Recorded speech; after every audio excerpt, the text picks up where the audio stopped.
बंटी कबूतर अपनी माँ से पूछे बिना गोपी चिड़िया से शादी कर लेता है। माँ, हम दोनों ने शादी कर ली। ये तुम्हारी बहू है, इसका नाम गोपी चिड़िया है। अरे अरे, क्या बेटा, पूरी दुनिया में तुम्हें यही मिली थी, काली कलूटी। यह सुनकर गोपी चिड़िया बहुत दुखी होती है।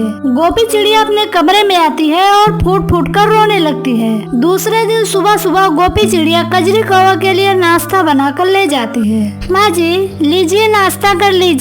हट, काली कलूटी कहीं की, तेरा छुआ तो मैं पानी भी न पीऊं, तू नाश्ते की बात कर रही है। माँ जी, मैं काली हूँ तो क्या हुआ, हूँ तो इंसान ही। मेरे खानदान में आज तक इतना कोई काला नहीं था जितना तू है, गेहूं में पड़े हुए घुन की तरह। यह सुनकर गोपी चिड़िया बहुत ही निराश हो जाती है और वह घर के बाहर जंगल में चली जाती है। गोपी चिड़िया पेड़ के नीचे बैठकर रो रही होती है, तभी उसे एक आवाज आती है। अरे क्या हुआ बेटी, कौन हो तुम और क्यों रो रही हो? गोपी चिड़िया इधर उधर देखती है, तभी उसके सामने एक कौवा आता है। अरे अरे, डरो मत, मेरा नाम कल्लू कौवा है और मैं एक जादूगर हूँ। बोलो, तुम्हें क्या समस्या है? गोपी चिड़िया रोते हुए अपनी सारी कहानी कल्लू कौवे से बताती है। अच्छा, तो ये बात है, ठीक है। मेरे पास एक जादुई शीशा है, मैं वो तुम्हें देता हूँ और उसे ले जाकर अपने घर में लगा देना। मगर ध्यान रहे, अगर उसे कोई घमंडी आदमी देखेगा तो वह काला हो जाएगा,